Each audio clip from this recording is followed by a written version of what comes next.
Bora Paraíba! Bora Patos! Em todos os cantos de Patos tem obras e entregas do governo da Paraíba. Bora ver? Construção de escolas municipais, ginásio, creches, biblioteca e incremento no transporte escolar. E ainda o novo Centro de Formação de Professores. Reformas logo em 3 hospitais do estado, equipamentos de ponta e o novo Hospital do Sertão que vai atender toda a região. Na habitação, foram 856 unidades já entregues, 576 em andamento e mais 688 em planejamento, totalizando 2.120 famílias de moradia nova até o final do próximo ano. Só esse ano, tem mais de 27 milhões em convênios com a Prefeitura, trazendo teatro, escolas, Vila Olímpica, estrada e muito mais. Bora! Governo da Paraíba. A Patos Colchões, sua loja exclusiva Quincoio Indocol, traz pra você o que há de mais moderno em termos de conforto. Se você tem problema de coluna, visite a Patos Colchões e conheça a Quincoio, a marca número 1 entre os quiropraxistas no mundo, a única recomendada pelo Instituto Coluna Vertebral. Dormir com qualidade e saúde. Não perca tempo. Temos condições especiais para você adquirir um colchão com tecnologia e também com super conforto, o que vai proteger sua saúde e sua coluna. Rua Pedro II, 674, vizinho à Celebração Festas. Em Patos, a Prefeitura cuida desde a barriga da mãe, garantindo educação e saúde de qualidade para as nossas crianças. Creches e escolas reformadas, proporcionando um ambiente melhor para aprender e crescer. Pelo Programa PAI, mais de 1.000 famílias receberam dinheiro extra, fortalecendo a base de um futuro mais digno. Patos é destaque no Brasil e o país reconhece nosso esforço. Aqui, a gente cuida bem das nossas crianças. Prefeitura de Patos, inovação e trabalho por uma cidade cada vez melhor. Esse aí na bike sou eu. No começo, minha mãe me segurava. Um dia ela me soltou e eu saí pedalando sem perceber. Com o inglês, foi a mesma coisa. Eu não entendia nada, mas quando eu me soltei, eu tava falando. Nice hat. So funny. When you learn something naturally, with confidence and expert teachers, you'll never forget it. English and Spanish for life, only at CCAA. CCAA, é assim que se fala.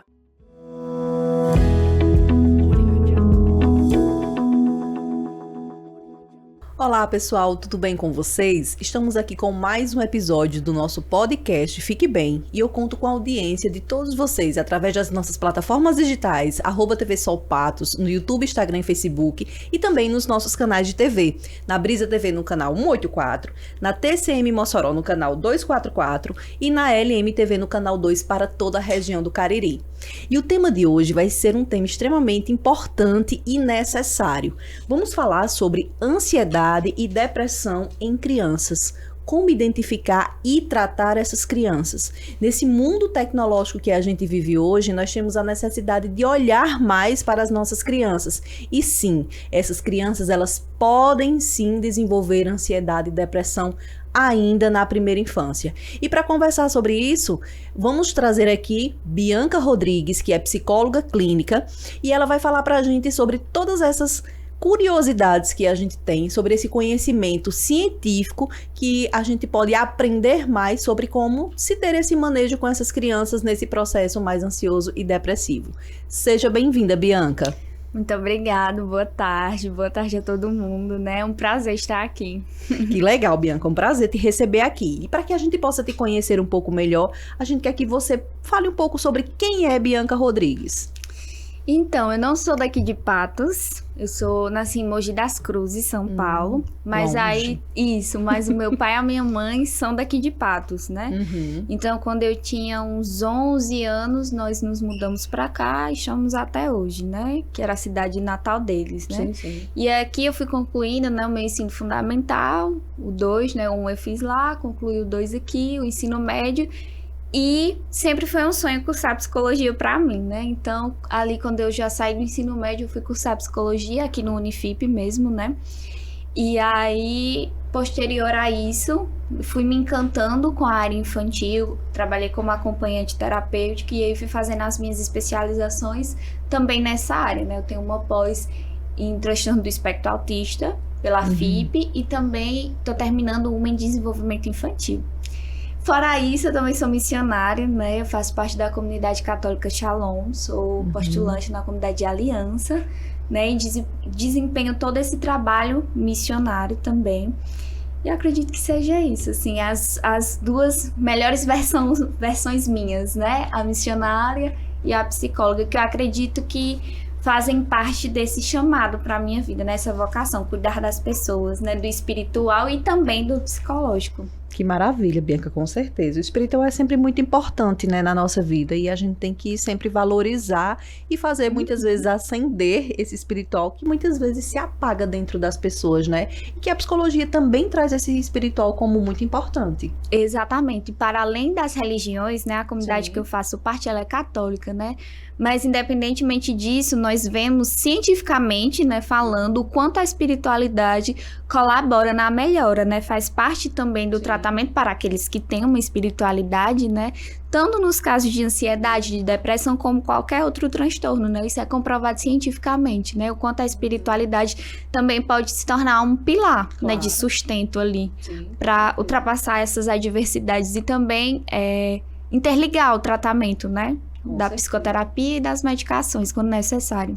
Maravilha, Bianca. E para a gente começar a falar sobre esse tema que é tão importante hoje, que é sobre ansiedade e depressão em crianças especificamente, porque muitas vezes no senso comum as pessoas pensam que criança não tem depressão, por exemplo. A ansiedade ela é muito mais comum, mas as pessoas pensam que as crianças elas não têm depressão, mas elas têm sim, e o número tem aumentado a cada dia. E para que a gente possa começar esse bate-papo aqui super maravilhoso, eu quero que você comece explicando o que é ansiedade. A ansiedade, né, eu uso muito com as crianças para explicar também a questão do divertidamente, né? E aí vou explicando para elas a questão da ansiedade, mas também a questão da tristeza, né? Que nós todos sentimos, todas aquelas emoções. Eu acredito que grande parte do pessoal também que vai nos escutar já assistiu divertidamente, né? E é uma forma belíssima de entendermos, né? A ansiedade, ela é uma emoção como qualquer outra que nós sentimos, né? E que nos faz nos prepararmos para algo, né? Então a ansiedade por si só, ela é uma emoção boa, como o medo, como a alegria, como a tristeza, né? Nós precisamos de todas essas emoções. E aí eu sempre vou explicando para a criança, né, e para os pais também, que o problema tá quando essas emoções elas estão exacerbadas, né, grandes, altas, né? Então se a gente tá triste demais, é ruim. Se a gente tá com raiva demais, é ruim, né? E se a gente tá ansioso demais, também é ruim, né? Porque vai causando prejuízos na vida das crianças, dos jovens e dos adultos, né? E a gente tem percebido o aumento desses casos de ansiedade e de depressão, né? Porque a gente tem percebido, e eu acho que a gente vai chegar lá ao longo da nossa conversa, que esse é um fator de risco também. Porque quanto mais cresce o número de adultos ansiosos, de pais ansiosos, professores, cuidadores, né? Todo mundo que tem ali um contato com a criança, naturalmente também vai aumentar o número de crianças ansiosas, né? Depressivas, com essa questão da pandemia também, né? Nós estamos colhendo muitas vezes os frutos agora, nessa parte psicológica, né? Na época teve um grande afetamento na parte psicológica, né? De imediato, mas nós estamos colhendo os frutos de longo prazo agora, né? Então nós temos crianças mais ansiosas, mais depressivas, né? Então a ansiedade consiste nisso, né? Numa emoção que ela serve para nos preparar para algo que vai acontecer, e aí a ansiedade de uma forma mais patológica, né? Considerada quando ela está num nível elevado, quando ela vai impedindo que a criança, o jovem, o adulto vá desempenhando atividades do dia a dia. Então, crianças, por exemplo, que e aí eu já vou entrando nos sintomas, né? Crianças, por exemplo, que estão muito aflitas com as provas. É normal que toda criança fique aflita com as provas, né? Mas a partir do momento que uma criança ela não quer ir para a escola, ou ela começa a sentir muitos sintomas físicos, né, ao ir para a escola, porque ela tá numa semana de provas, a gente começa a se questionar ali, calma, a gente tá ali num nível de ansiedade maior, né? Porque, de fato, a partir do momento que vai interferindo no dia a dia, né, dessa pessoa, vai dando sinais de alerta para nós, né, de que precisa de um olhar mais cuidadoso sobre isso. E como é que a gente pode olhar, de fato, para essa primeira infância de uma forma mais sensível, mais observacional mesmo, para que a gente possa identificar e procurar ajuda num primeiro momento. Quais são esses sintomas que as crianças elas começam a gritar muitas vezes? Tudo que foge do ordinário de uma criança já é bom ser visto com um olhar mais cuidadoso.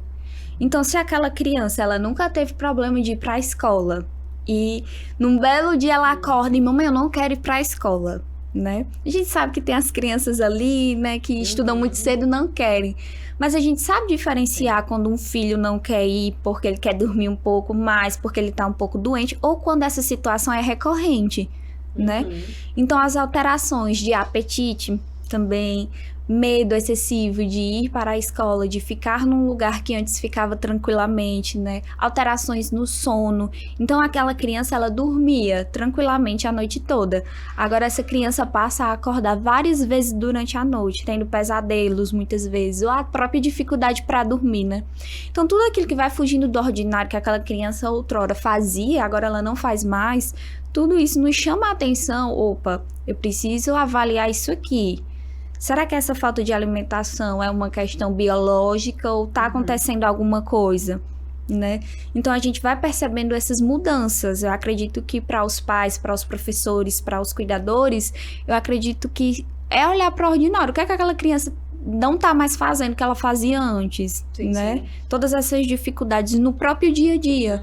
E aí olhar, né? E a gente vai trabalhando ali, descartando opções. Né? Então, não, a gente fez uma criança, vamos supor, uma criança que apresenta agora dor de barriga para ir para a escola.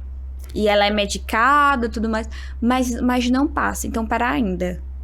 Se ela está sendo medicada, ela fez exames e ainda continua com essa dor de barriga sempre ao ir para a escola, então, para ainda, talvez é bom investigar o que é que essa criança está sentindo quando ela vai para a escola. Né? Pode ser que algo na escola esteja gerando ansiedade na criança, né? E eu vou dizendo escola porque é o lugar onde elas mais passam tempo, né? Mas serve em qualquer situação, né? Então, uma escolinha de futebol, um balé que a criança amava, agora ela não quer mais ir, a casa dos avós, andar de bicicleta, uma atividade extra que a criança fazia, né? Ou em casa mesmo, era uma criança que gostava muito de brincar, agora não quer mais, né? Então, tudo isso precisa ser observado. E lembrando que a ansiedade, ela tem esses processos de mudança de comportamento, que são os psicológicos e os comportamentais, né? E a gente tem que estar olhando para essas mudanças com um olhar mais sensível mesmo, né? E não achar que é só coisa de criança, porque hoje muitas vezes as pessoas confundem muito, isso é só birra, mas essa birra ela vem de onde? A birra ela é saudável na vida da criança? Até que ponto os pais eles precisam começar a manusear bem essa birra da criança, Bianca? Então, eu acredito, e é um grande trabalho que eu faço com os pais hoje, né, de observar cada situação. Eu digo para eles que eu não tenho uma resposta mágica para tudo, porque uma resposta não vai se aplicar a todas as situações, né? Então, é preciso um trabalho também de quebrando um pensamento que se foi construído ao longo do tempo, né? De que tudo é uma birra da criança, de que tudo a criança está fazendo porque ela quer chamar a atenção, né? Então, vamos, por exemplo, da criança que não tá mais brincando. Então, ela não tá mais brincando, mas é só para chamar a atenção dos pais, né? Então, é todo um trabalho para isso, pra gente olhar, porque eu não entendo muitas vezes por que a gente tem tanta sensibilidade com o adulto, mas com uma criança não. Como se a criança não pudesse sentir, como se a criança não tivesse esses adoecimentos psíquicos, né?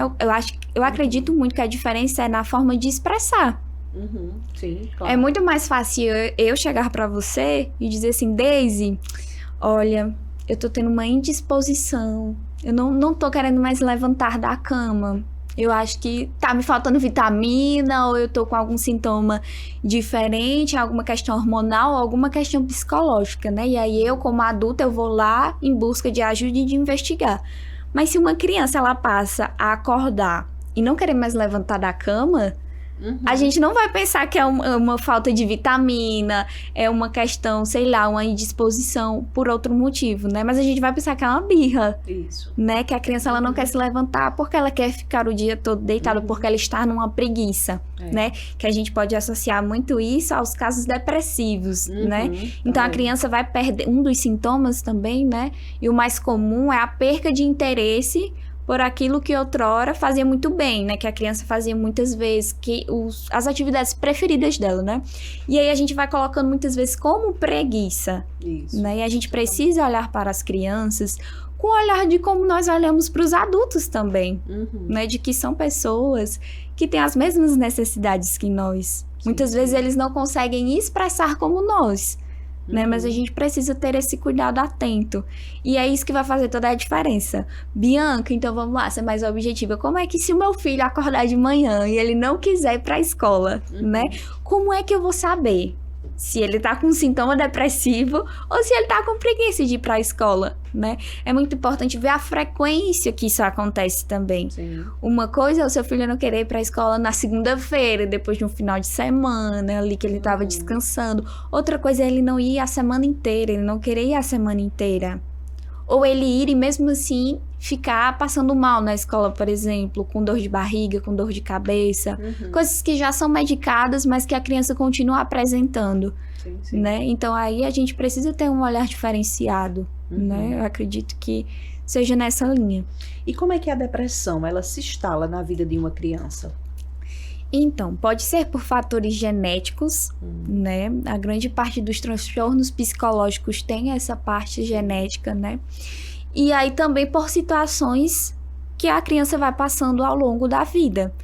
Então, questões gestacionais, né? Como a criança foi gerada, como foi aquela gravidez, como é a relação dos pais, como foi esses primeiros meses de vida da criança. Então, quando existe algum tipo de vulnerabilidade, aumenta a probabilidade dessa criança ter uma depressão. Então, vamos supor, uma mãe que teve depressão pós-parto, né? Isso influencia totalmente no desenvolvimento psicoemocional da criança. Uma mãe, por exemplo, que não tem uma rede de apoio, né? E aí é um fator maior para a depressão pós-parto, né? E aí também tudo isso vai influenciando. E as vivências ao longo da vida, né? Então, crianças que passam por lutos também, né? Crianças que perdem os pais, ou as crianças que por alguma questão os pais perderam a guarda dessas crianças, né? Então vai sendo vários fatores, tanto ambientais, que vai acontecendo ao longo da vida, da história da criança, mas também essa questão da genética e também da gravidez, do processo, né? Gestacional, como eu fui dizendo. Foi, né? Exatamente. E essas crianças, muitas vezes, quando elas estão em meio a essa tristeza, elas muitas vezes conseguem falar. Acredito que dentro do seio familiar é mais difícil, mas na psicoterapia em si, Bianca, a criança ela consegue realmente encontrar no profissional da psicologia essa relação de confiança para poder falar sobre essas emoções? Então, existe todo um trabalho, né, de técnicas e estudos científicos dentro da psicologia para essa criança ser preparada, né? O que também é um processo que tem que ser explicado para os pais, né? Não é na primeira sessão que a criança vai dizer tudo para mim, né? Mas por isso que existe a área, né, da psicologia infantil, que trabalha com técnicas específicas, né? Então, o principal ponto de uma terapia, seja ela infantil ou não, é a criação de vínculo, né? A criação de vínculo para que aquele paciente confie em mim. E muitas vezes a gente não chega pra criança dizendo assim, olha, você tá triste? Porque a criança às vezes não sabe nem o que é tristeza. Como eu disse, então eu acordo e não tenho vontade de me levantar. A criança não sabe que aquilo é um sintoma também. A própria criança pode achar que é uma preguiça. Né? Então ela não sabe. Então existe todo um trabalho primeiro da gente explicar as emoções para as crianças, né? O que é cada coisa. Entendeu? Para que a criança vá entendendo. E ao passo que ela vai entendendo, ela, opa, eu tenho isso aqui. Né? Então elas vão representando muitas vezes por meio de desenhos, né? Principalmente nessa primeira infância. Nos jogos, nas falas, né? Eu tava com uma criança, não era depressiva nem ansiosa, mas ela tava apresentando muitos medos. E aí a mãe não sabia por quê. E aí eu brinquei com ela assim, eu disse, olha, hoje a gente vai desenhar algo. Mas tia Bianca vai te dizer o que é que a gente vai desenhar. Hoje o desenho não vai ser livre, eu já tinha algumas sessões com ela, né? E aí eu disse, olha, tia Bianca vai desenhar algo que ela tem muito medo e você também. E aí ela desenhou, ela, o pai dela e a mãe dela na cama. E debaixo da cama, um monstro saindo debaixo da cama, né? E aí ela foi explicando, não, é porque uma colega da minha escola contou a história do bicho-papão pra ela, né? E aí ela, a partir disso, tinha ficado com muito medo. E ela mesma foi dizendo, mas eu não disse pra minha mãe que a minha colega me contou isso, né? E ela nunca chegou pra me contar isso, né? Ela dizia, eu tenho alguns sonhos, eu tô tendo muitos pesadelos, tia. Não tô conseguindo dormir bem, né? Mas foi através do desenho que ela conseguiu expressar isso pra mim, né? Então, a psicoterapia infantil, ela trabalha muito com isso, com o lúdico. Sim. Né, para que a criança vá conseguindo e aprendendo a se expressar também.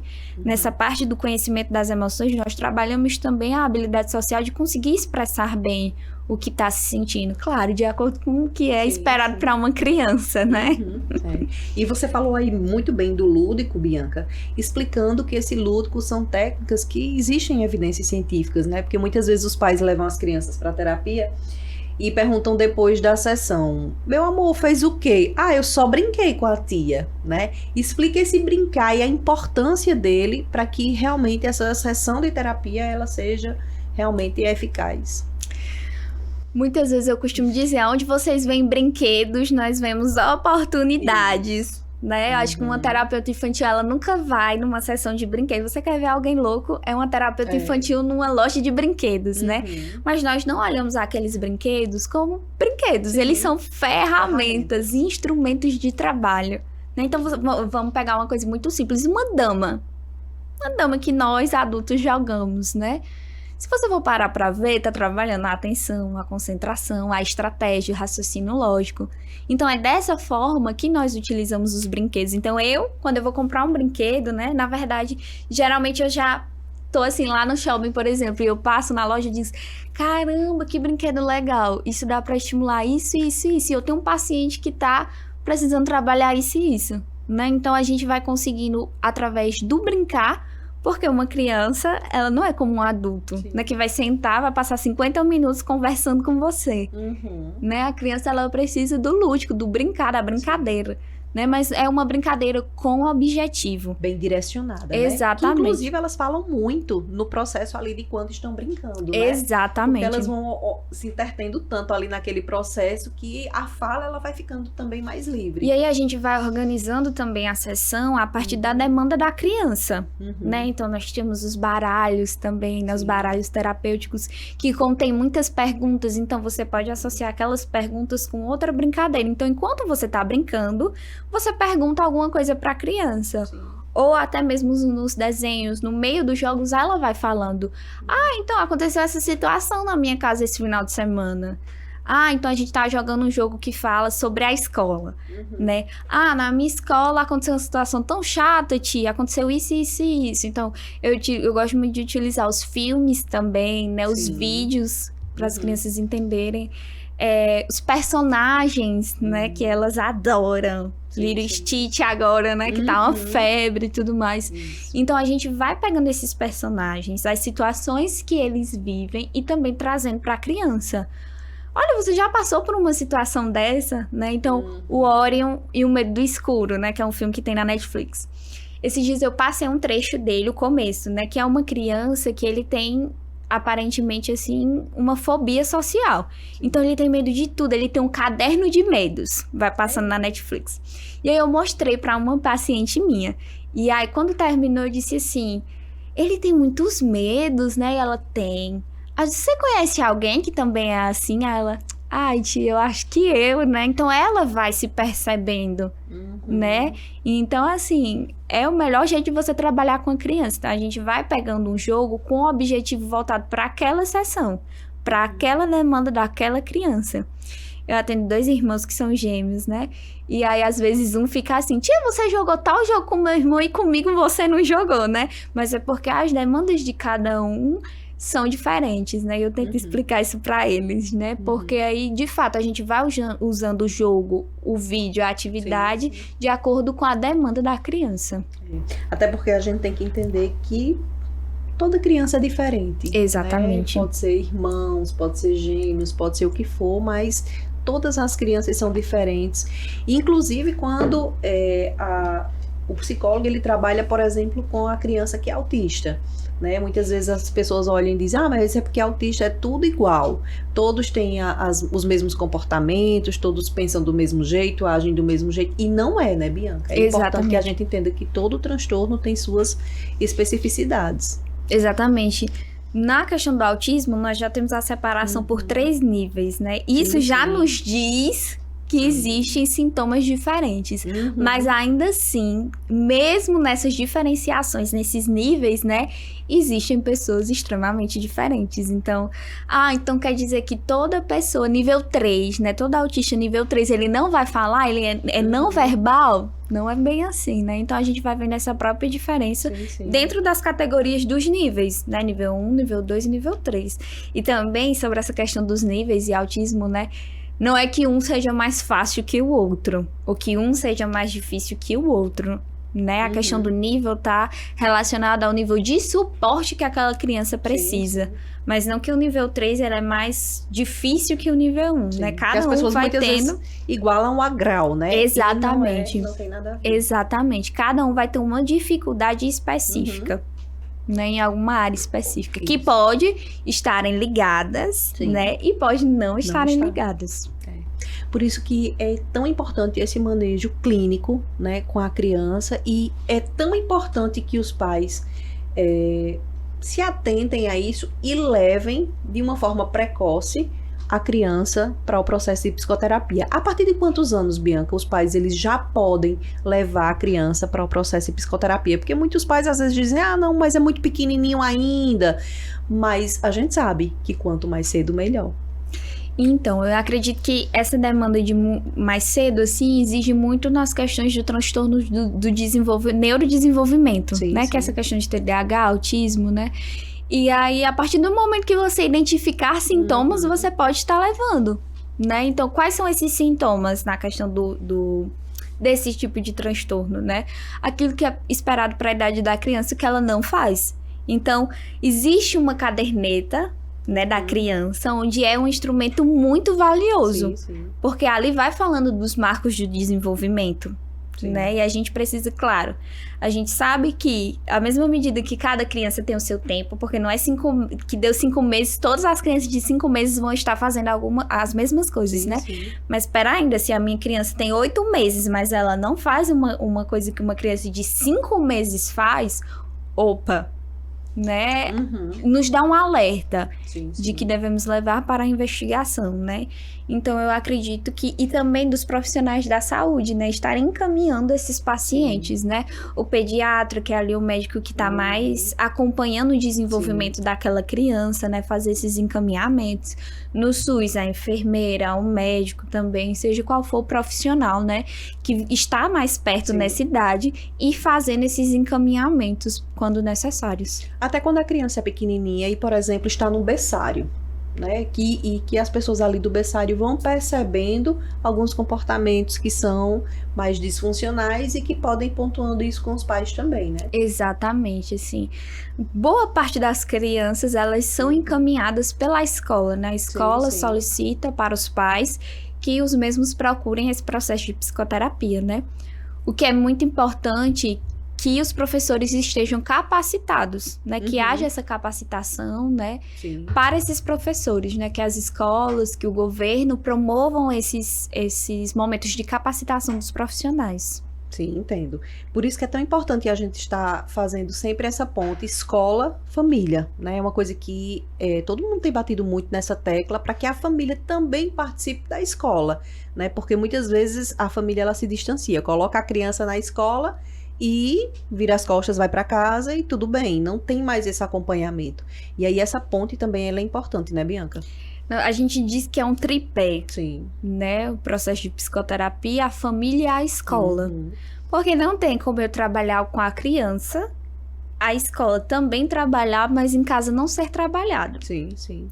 Também não tem como eu, uma profissional, trabalhar somente com os pais. Se eu passo 50 minutos uma vez na semana com a criança passa boa parte do dia dela na escola, né? E na segunda infância a gente vê as escolas integrais, então a criança passa literalmente, praticamente o dia todo na escola.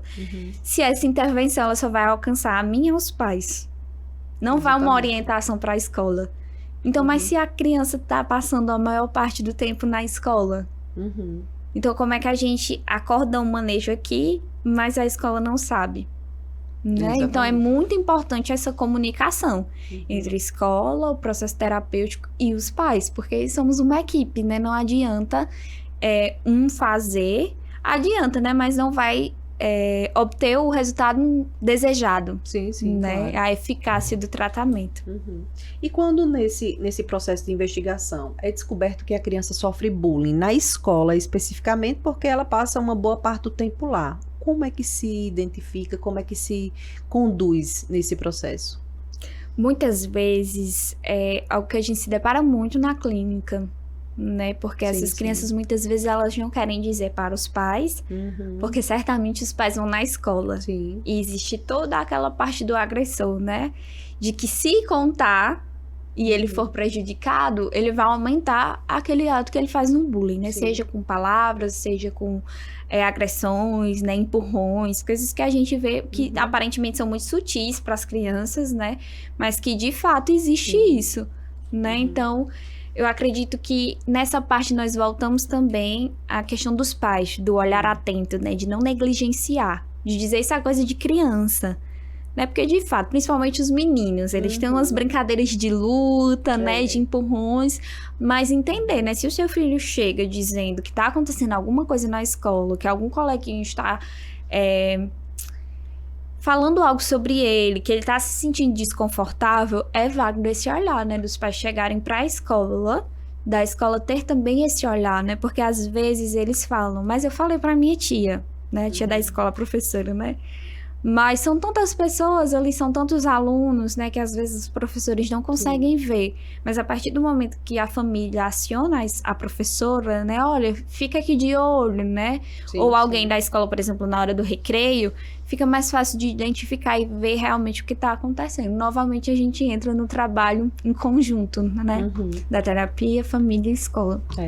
E hoje você vendo esse boom que nós temos aí na dependência tecnológica, também entre as crianças, você acha que esse processo de estar sendo mais dependente da tecnologia também tem desencadeado nas crianças mais ansiedade e depressão?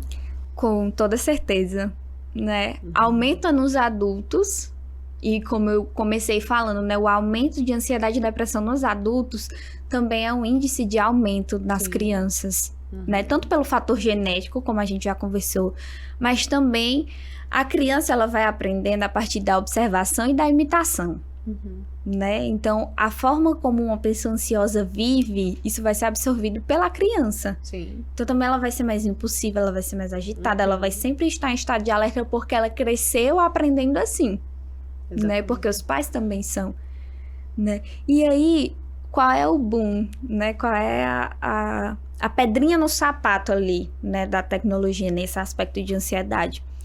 Primeiro que tem muitos estímulos, né? A questão da dopamina. Então, quando você tá fora, você tá buscando aquelas mesmas sensações, aquela mesma quantidade de estímulos, né? Então, imagine para uma criança que passa o dia no celular e você vai para a escola, são um papel e uma folha para você fazer uma atividade. Cadê aquele tanto de estímulo? Né? Eu não tenho mais, então o meu corpo ele vai sentindo falta, né? Mas também a rapidez das coisas, né? Dos jogos.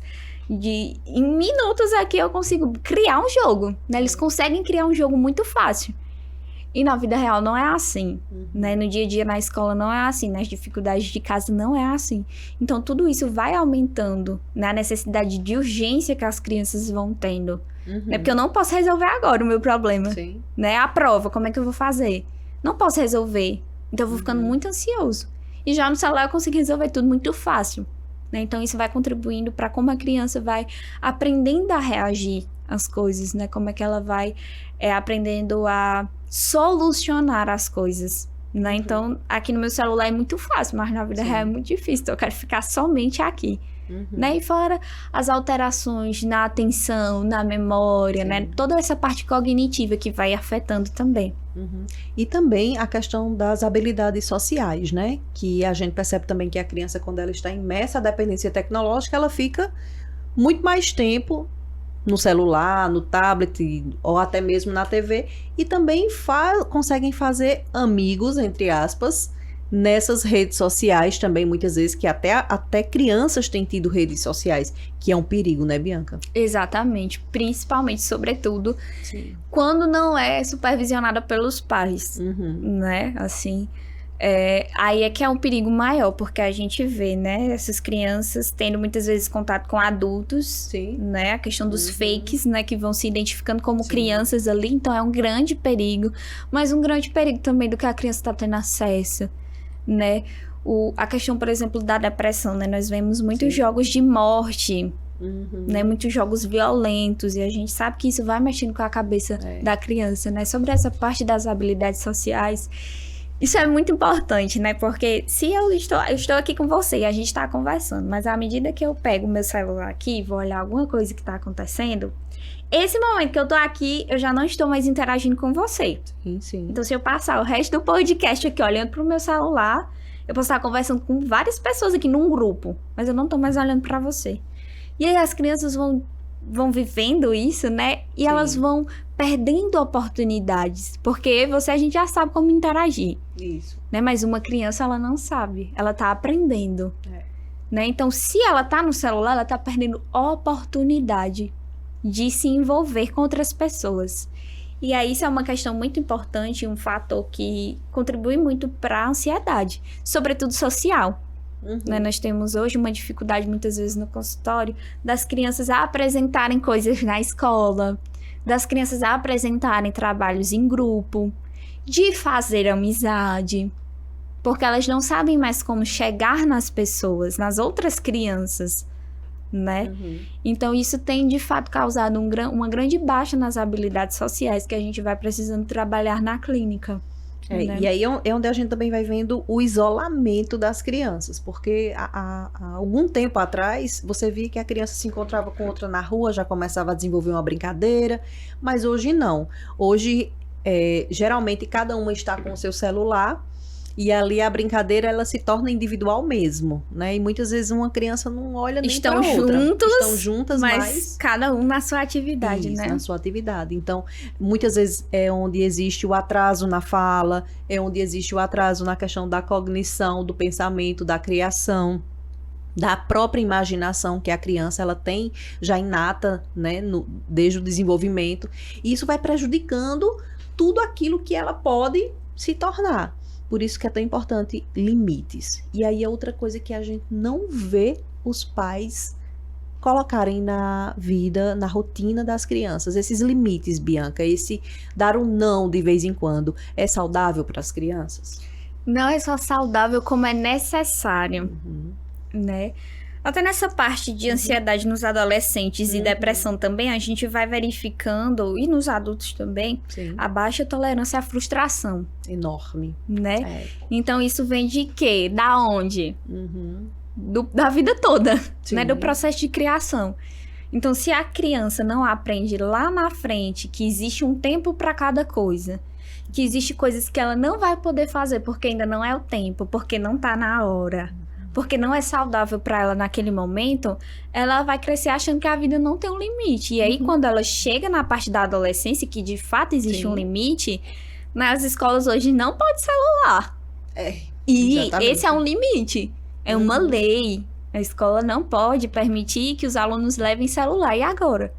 Se eu não conseguir colocar um limite na infância do meu filho, agora ele vai sofrer muito mais, porque agora ele já tá viciado. Sim, e detalhe, né, se tornou lei justamente por conta dos excessos. Exatamente. Que a gente foi vendo que o desempenho escolar estava caindo assim absurdamente, né, e aí a lei, ela teve que entrar em ação, né? Exatamente, então assim, é muito importante essa questão, né, porque a gente aprende no sim, mas muitas vezes a gente aprende ainda mais no não. E a nossa vida ela não é só assim, né? Nem na infância, muito menos na adolescência. E chega na vida adulta aí é que você tem certeza que não é só assim, né? Então, às vezes, a gente tende a querer poupar as crianças. Demais. Né? E outra coisa, falando sobre isso, é a questão da autonomia das crianças, né? Então, elas têm esse tempo de tela exacerbado, aumentado, e elas vão desaprendendo a fazer coisas do dia a dia. Né? Então, as crianças, elas não sabem abotoar uma blusa, a organizar a sua própria roupinha. Amarrar o cadastro do tênis. É muito difícil, né? Para muitas crianças isso é muito difícil, é muito comum na clínica, a questão da coordenação motora, né? Porque ela não tá sendo exercitada. E como é que muitas vezes é exercitada? Na brincadeira. A criança, o período da infância, ele foi feito para isso, né? Para brincar, para estimular, para aprender. Isso. Essa questão da frustração, de saber lidar com a frustração, ela é tão importante que eu vejo como fator realmente desencadeador, por exemplo, da depressão, né? E as crianças, elas não sabem muitas vezes lidar com o não. Aí é onde vem a tristeza maior, o isolamento, a raiva, os episódios principalmente. De raiva, isso, né? De birra também, né? E aí eu volto pro ponto dos pais, né? Muitas vezes eles vão percebendo que os próprios pais não sabem lidar. Não só os pais, né? Os adultos que ele convive. Não sabem lidar com essa frustração. Então, não tem como... Se meu pai briga comigo, né? E aí eu começo a gritar. E ele grita comigo pedindo pra eu não gritar. Né? Então, já existe, de fato, uma confusão na criança. Né? Não, eu fiz, mas o meu pai faz em casa também. Né? Então, eu aprendi que eu posso reagir dessa forma. Exatamente. Né? Então, existe muito espelho, né? Os pais são os espelhos das crianças. Né? Por isso que a gente vê hoje tanta inversão nos papéis sociais, né? Muitas vezes os filhos mandando nos pais. E é incrível como isso impacta quando a gente percebe isso na clínica. Muitas vezes é preciso que a gente vá dividindo. Olha, eu atendo 2 vezes a criança e atendo 1 vez os pais. Atendo mais 2 vezes a criança, porque se não existir esse processo de psicoeducação, como é que a criança evolui? Porque muitas vezes os pais jogam a criança na clínica e querem que o psicólogo faça um milagre. E ainda muitas vezes vem com a famosa frase: eu acho que essa terapia não tá funcionando. Parece que ele tá ficando pior depois da terapia. Exatamente. E como é que a gente lida com esse processo, Bianca? É muito importante a presença dos pais no processo de psicoterapia. Muito importante. Sim. Então, dependendo da demanda, né, da questão que precise dos pais, o psicólogo ele vai sinalizar, né? Vamos hoje fazer assim, hoje a criança não vem, quem vai vir são vocês. Né? Mas a gente precisa de uma abertura, né?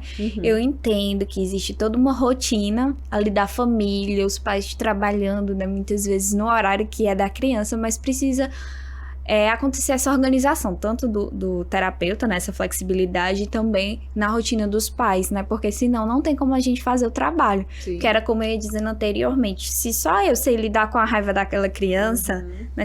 Chega uma criança, né? Que a queixa principal é os episódios de raiva. Então, essa criança bate nas outras pessoas, bate nos pais, responde os pais, né? E aí, na minha sala, no meu consultório, não faz nada disso. Ou no começo fazia, mas agora não faz mais depois das intervenções. Mas em casa continua fazendo. Então, não tá dando certo, porque mudou o comportamento só comigo. E a gente precisa que o comportamento ele seja generalizado em todos os ambientes, né? Que aquela criança utilize aquela habilidade para todos os cantos. Mas, às vezes, o manejo, né, científico que a gente tem, a gente precisa passar para os pais. Para que eles saibam como agir. Né? O nosso intuito na terapia, né? Não, com os pais, na orientação de pais, não é ensinar os pais a serem pais, né? Mas é ajudá-los também com as questões dele, né? Muitos chegam pra mim, como é que eu lido? Bianca, aconteceu isso, eu respondi isso, mas eu vi que piorou.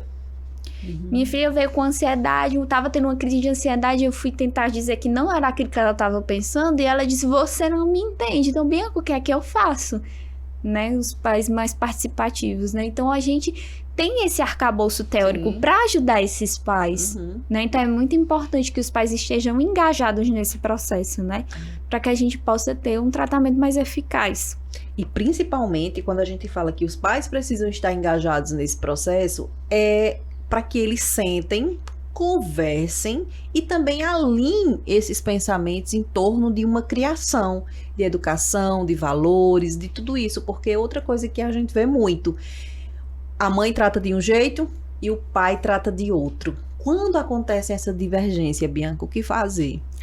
De fato, é importante ser identificado, né? Eu gosto muito de trabalhar na dimensão dos estilos parentais, né? Porque um é mais permissivo, o outro é mais autoritário.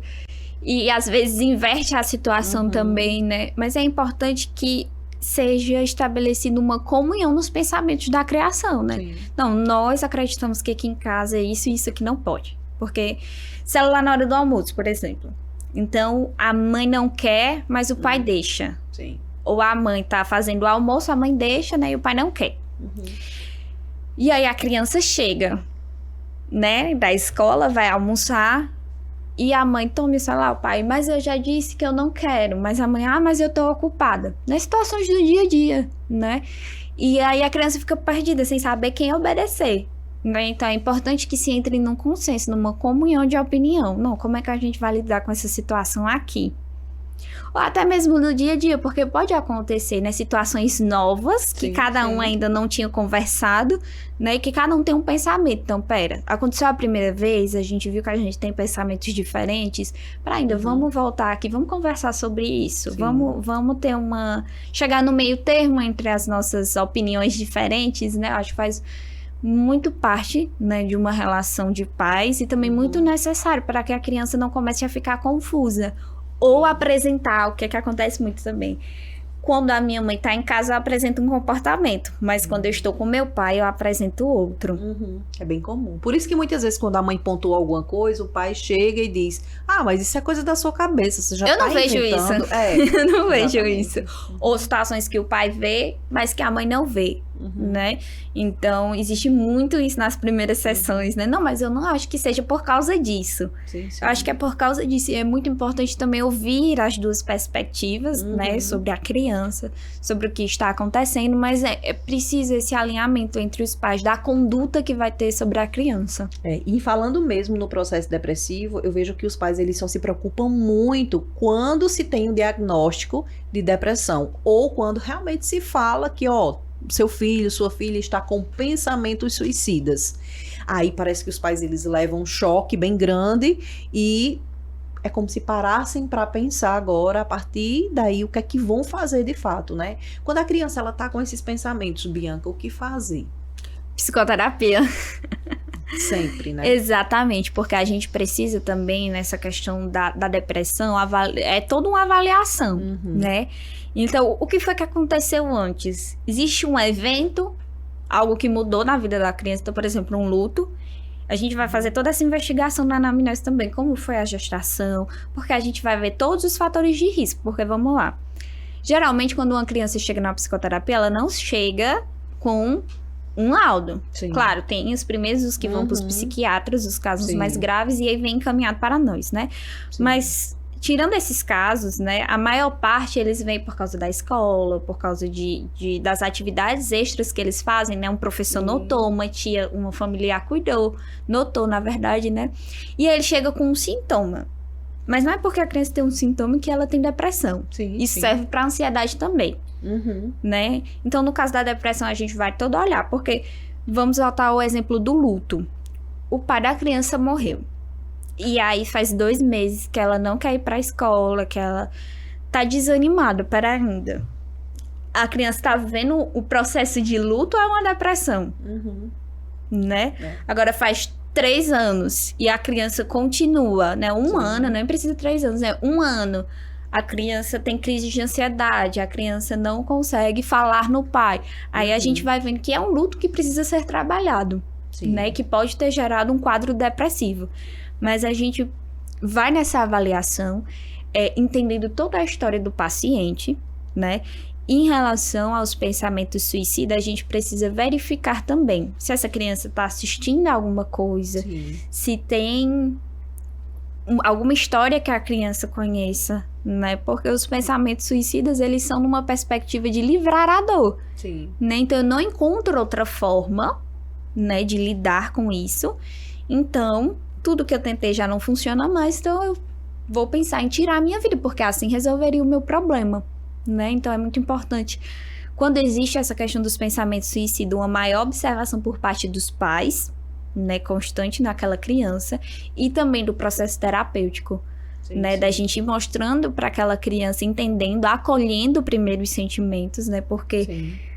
quando, imagine um pai escutar que o seu filho quer se matar, ou que o seu filho de fato tentou se matar, Uhum. isso gera uma desestabilidade emocional nos devastador. pais, Sim, sim. né, então naquele momento muitas vezes eles não vão saber como lidar, Sim. e podem brigar com a criança, Sim, né? Como claro. você pensou em fazer isso? Por que você não me contou? É. E aquela criança vai ficar pior. E aquela famosa frase, né? Mas você tem tudo na vida. Exatamente. Você Eu não te dei deveria- tudo, Isso. né? Eu e a sua mãe fazemos de tudo por você. Então a criança vai se culpando ainda mais, né? Eu tô decepcionando os meus Sim. pais. Eu não tô Eu não sou corres- suficiente. Eu não tô correspondendo às expectativas dos Sim. meus pais, né? De fato, eles fazem tanto por mim. E por que Sim. que eu sinto isso? Né? E vai aumentar esses pensamentos. Então, é Uhum. muito importante primeiro passar a acolher. Né? Mesmo que vocês não saibam como Isso. lidar, primeiro acolher. Né? E aí vocês vão procurar ajuda pra criança e pra vocês também, né? Porque é um momento muito delicado. Mas primeiro acolher e depois fazer esses encaminhamentos necessários, né? Pra gente ir trabalhando que existe outras alternativas, né? E os pais, a princípio, né? No primeiro momento, podem dizer isso também. Sim, sim. Ó, existem outras maneiras de aliviarmos a sua dor. A psicoterapia é uma delas. A gente pode estar colocando você numa terapia para você ir expressando o que você sente e tendo ajuda para você ver que existem saídas, né? Sim, Porque a sim. criança, quando ela tá com um pensamento assim, ou um adolescente, é que eles não estão enxergando mais saídas, né? Exatamente. Ou podem estar também assistindo algum conteúdo, alguma coisa no YouTube, alguma série, né? Que esteja instigando, né? Esse tipo de pensamento também. Então, é muito importante a avaliação. E quando você falou em encaminhamento, é importante que os pais também entendam que muitas vezes o psicólogo vai precisar fazer esse encaminhamento ao psiquiatra, por exemplo, ao neuropediatra, a um especialista nessa área. Quando é feito esse encaminhamento e os pais têm uma resistência, porque os pais muitas vezes têm uma resistência à psiquiatra, infelizmente nós ainda temos esse preconceito, que tem ainda melhorado um pouco, mas muitas vezes a criança ela também precisa desse encaminhamento para ser medicada, né, Bianca? Como é que esse encaminhamento ele é feito, ele é orientado de uma forma realmente mais funcional? Geralmente, esses encaminhamentos, eles são feitos numa sessão de devolutiva para os pais, né? Então, a gente avalia ali a criança e vê que, naquele caso, num caso mais grave, precisa de medicação. Sim. Então, na verdade, a gente faz a questão da psicoeducação com os pais, né? Porque vem esse baque. Se para muitas vezes a gente Sim. vê os adultos com resistência de ir pro Sim, psiquiatra, imagine para uma criança Isso. tomar psicotrópico, Isso. né? E é muito importante a gente encaminhar para os profissionais capacitados para essa demanda também, né? Porque isso vai deixar os pais mais seguros também. Claro. E é importante entender que a criança ela não vai tomar a dosagem em uma medicação que uma pessoa adulta toma.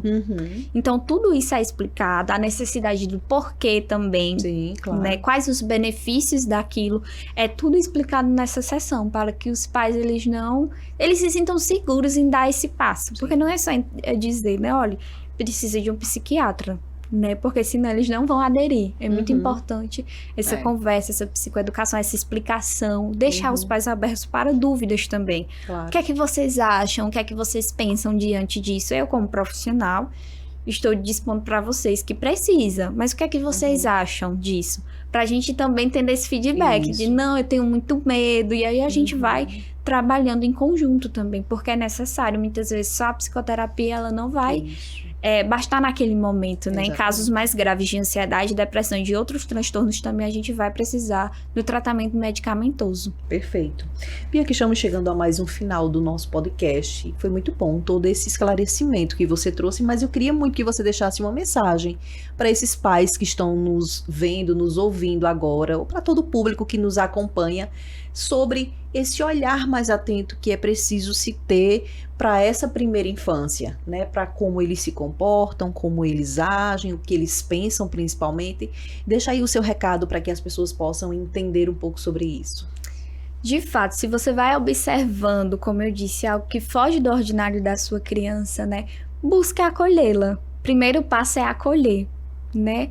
Entender o que de fato se passa na criança, vendo ela como um ser humano, né? Como você vê um amigo, como você vê seu esposo, a sua esposa, um familiar seu, né? Não negligencie as emoções da sua criança, né? Muito importante. E quanto mais cedo você identificar e quanto mais essa criança tiver abertura, confiança, né? Essa abertura ao diálogo, mais fácil vai ser de identificar alguma coisa, né? Como a gente ia falando da questão da terapia, a partir de qual idade pode a terapia, né? A gente sabe que quanto mais cedo buscar a terapia, em qualquer quadro que seja, o resultado ele vai ser mais eficaz, sim. né? Porque é diferente a gente controlar uma crise de ansiedade quando já tá lá no pico, ou de quando a criança tá tendo pensamentos ansiosos, né? Então é muito mais fácil. Isso. Se a gente riscar um fósforo aqui que tá nessa madeira, é muito mais fácil a gente apagar enquanto tá aqui do que quando a sala tá pegando fogo, né? Então é muito importante ter esse olhar atento no dia a dia das crianças e qualquer disfunção que tenha do ordinário, tentar buscar, acolher, escutar. Acredito que escutar e validar as emoções das crianças é o principal ponto. Perfeito. Então, nosso agradecimento, Bianca, a sua presença, né, a sua contribuição. Espero que tudo dê certo, muito mais sucesso aí na sua carreira e que venham muitas intervenções, né, para você fazer aí na vida dessas crianças maravilhosas que precisam de qualidade de vida. Eu que agradeço pelo convite, né, e também por estar disseminando a informação que é tão necessária, né, que muitas vezes muitas pessoas não vai tendo acesso e aí não vai entendendo, né, então é um prazer estar aqui, né, levando informações para as pessoas. Que maravilha. Então, gente, eu quero muito que vocês possam acompanhar esse podcast sobre esse tema extremamente importante e compartilhem para todas aquelas pessoas que precisarem. É muito importante a gente falar sobre aquilo que a gente vê muito no nosso dia a dia. Então, conto com a audiência de vocês e até lá!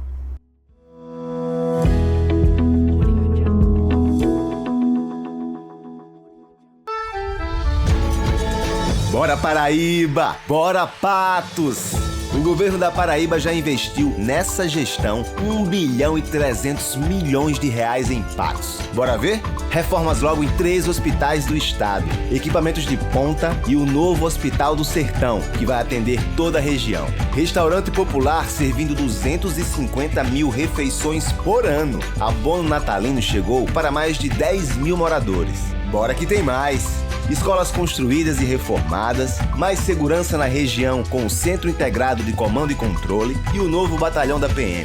O aeroporto de Patos está quase pronto, além de obras de mobilidade, como a Avenida Lagoa dos Patos e a Ponte do Açu de Jatobá. Só esse ano tem mais de 27 milhões em convênios com a Prefeitura, trazendo teatro, escolas, Vila Olímpica, estrada e muito mais. Bora! Governo da Paraíba. Em Patos, a Prefeitura cuida desde a barriga da mãe, garantindo educação e saúde de qualidade para as nossas crianças. Creches e escolas reformadas, proporcionando um ambiente melhor para aprender e crescer. Pelo Programa Pai, mais de 1.000 famílias receberam dinheiro extra, fortalecendo a base de um futuro mais digno. Patos é destaque no Brasil e o país reconhece nosso esforço. Aqui, a gente cuida bem das nossas crianças. Prefeitura de Patos, inovação e trabalho por uma cidade cada vez melhor. Esse aí na bike sou eu. No começo, minha mãe me segurava. Um dia ela me soltou e eu saí pedalando sem perceber. Com o inglês, foi a mesma coisa. Eu não entendia nada, mas quando eu me soltei, eu tava falando. Nice hat. So funny. When you learn something naturally, with confidence and expert teachers, you'll never forget it. English and Spanish for Life, only at CCAA. CCAA, é assim que se fala.